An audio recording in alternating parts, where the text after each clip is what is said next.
July 4th, 2016, a day that will live in infamy. Kevin Durant signed with the Golden State Warriors, and the entire world's thoughts can be summed up in one video. You got to be the worst motherfucking player I ever see in my goddamn life. You get no fucking respect, dude.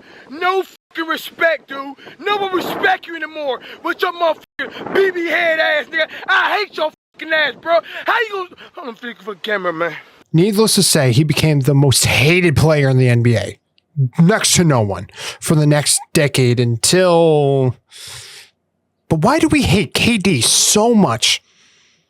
Because, well, he isn't loyal and is a snake. But let's rewind 2 months back. KD and Westbrook, not Brick, at this time he was still good. They blew a 3-1 lead against the greatest regular season team ever. Fast forward now, and then he joined that team, and that team was made up of the best point guard ever in his prime, Stephen Curry, then prime Klay Thompson, the mule, Draymond Green, and Andre Iguodala. And they added KD to this team. They were so good, so undeniably unbeatable that even fast forward 2 years later, the Warriors won a chip with KD. 2018 LeBron that carried a sorry Cavs team that if he wasn't there would have definitely been in the lottery, no doubt, that even in the playoffs was averaging 34-9-9, still got swept by this Warriors team. And the fact that they only got 2 rings with KD baffles me. And that's because 2 reasons, really. Injuries and Draymond Green not knowing how to shut his mouth and knowing his own goddamn place. Now, I have a real question to you, the viewer. What do you think of KD's 2 rings? I think they're unfair BS rings where they were so good. It's like, yeah, dude, I'd be shocked if you didn't win like the 2016 Warriors. I want you to remember this part. Now we're going to talk about Kawhi Leonard, the man, the myth, the laugh. In the 2019 offseason, after that insane playoff run he had with the Raptors, he went to the Los Angeles Clippers and demanded that if he weren't there, they had to get Paul George. Now, at the time, this was a really big thing for the Clippers, but the Thunder... Now, at this time, this OKC team, had Westbrook and Paul George, and I think Carmelo Anthony, but I think he was washed up at that time. I don't remember exactly. And it's a really big thing because it's Paul George at this time. He was still good. He wasn't washed. He was before pandemic P. This was before the pandemic, okay? This is a whole different time span in the NBA. The Warriors still are a dynasty that are undeniably unbeatable. Now, at the time, this was a really big thing for the Clippers. But the Thunder, they were pretty much seen after Westbrook left and Paul George left, they were seen as a rebuilding team, a team that had to rebuild from the bottom up. Everyone that was there with that young OKC team is gone. All of those guys are gone. But the Thunder, they were seen as a team that was pretty much screwed and finished.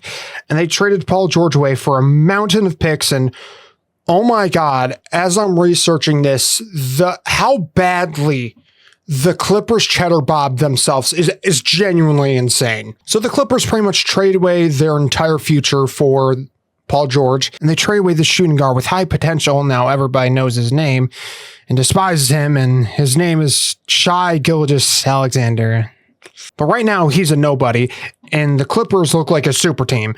Now we all know the Clippers didn't do anything. And all those picks turned that once great Thunder team that had a future with KD, Westbrook, and Harden to no Harden, then no KD, then no Westbrook. And they built all over again with those picks and made a great team around Shai. And they rebuilt that team around Shai where he's developed into a great player.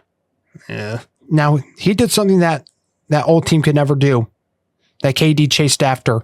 The thing that Harden is still chasing for and Westbrook will never get. A championship. Shai did something that old team could never do. Something that KD never did. Something that Westbrook never did. Something that Harden never did. He brought a championship to the Oklahoma City Thunder. Now I get to do the one thing I've been wanting to do this entire video.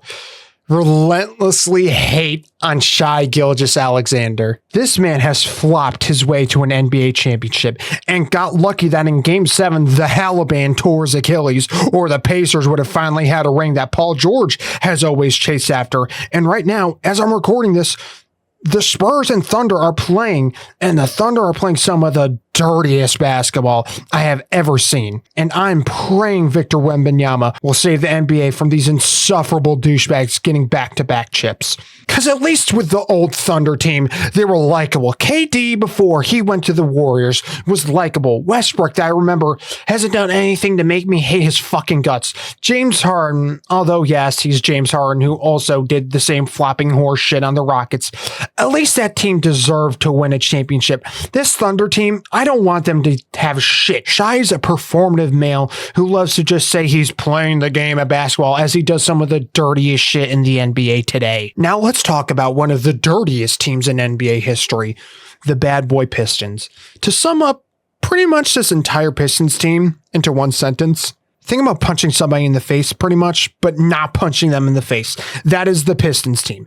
Bill Laimbeer, if you're an unk, you know all the bullshit this motherfucker did. And I'm not going to lie. I'm not going to go all into depth about the Pistons because I wasn't around. I was in my daddy's nutsack. I have another question for you now, okay? What do you think of that Bad Boys Pistons team? I think it was a dirty team full of dirty players who made dirty plays, but those dirty plays got them 2 rings in a time where they should have never been a champion. But because of how they played, they were able to win. So it worked. But because of how they played, they won. Remember what I just said. Now, I have another question. What do you think of SGA? I think he's a flopping pussy who has to play ref ball to win games. Now, here's 2 things that both KD have in common. At their absolute peaks, no one liked them in the league. Absolutely nobody. I'm about to get off topic, but this is on topic. Let me give you some context. I am from West Upstate New York, aka Bills Mafia country. Tom Brady is the greatest team quarterback, not the best quarterback of all time. I'll probably make a whole video about that sometime in the future. But at Tom Brady's peak, he was the most hated player in the league by far. The amount of pure hatred I've heard from Bills fans over the years is insane. Now look at Patrick Mahomes. Around here, he is despised. The amount of Bills fans I've seen come into work on a Monday morning after the Bills got beaten by the Chiefs in the playoffs and look like they want to despawn themselves in Minecraft is countless. And they have won rings because of pure bullshit and luck and ref ball as well. And guess what all these men have in common? These guys got chips, and I ain't talking Lays.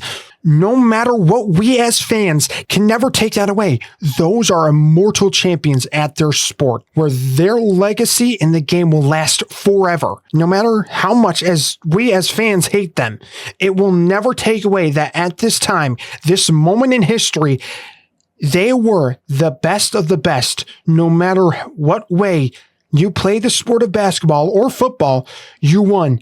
And it doesn't matter as fans what we think of them, what way they did it, even if they broke the rules as they did. Because ain't shit fair in reality. Dan Marino doesn't have a ring, but Eli Manning has 2. Chris Paul has 0 rings, but the White Mamba has 1.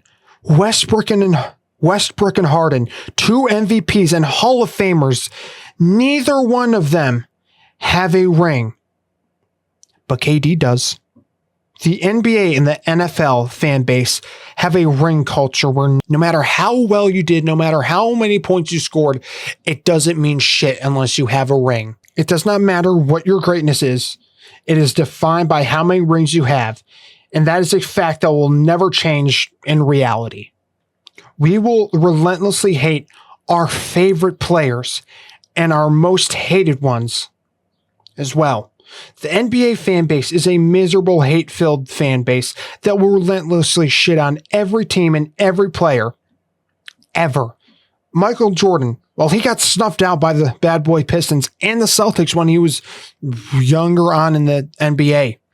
LeBron James, he's not the GOAT. He lost 6 times in the finals. But we forget to mention that he had to face some of the greatest teams literally ever. Bill Russell, he's not the GOAT.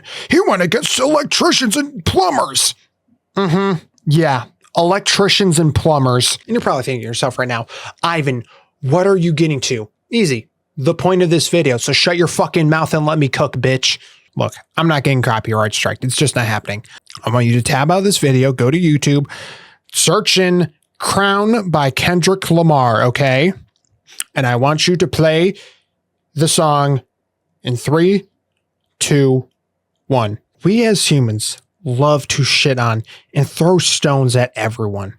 We like to hate endlessly, me included. I'm no better. I still hate SGA, but it doesn't matter as long as it works. As long as you get the job done. That's all that matters. Motherfuckers will always have an opinion about you. Hell, even Kendrick Lamar. This is his best album, Mr. Morale and the Big Steppers, in my opinion. But even this song was hated on when it came out. But you know what? It worked. It made me, when I listened to this for the first time, realize you can't please everybody. And there's no sense in trying. So no matter what, at the end of the day, do what you want to do. Go where you want to go. Be who you want to be and endlessly chase after it.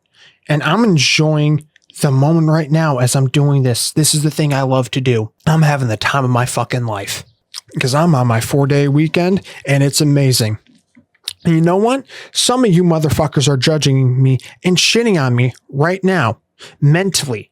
But you ain't know a goddamn thing about me. I just got done working 50 hours a week for the past 3 weeks, no days off pretty much. And as humans, we lack perspective on other people's lives. We don't know what the fuck people have been through. Kevin Durant went through the fucking mud. But you know what? He made it. He's an MVP, a 2-time champion, and a snake who changed up on his teammates.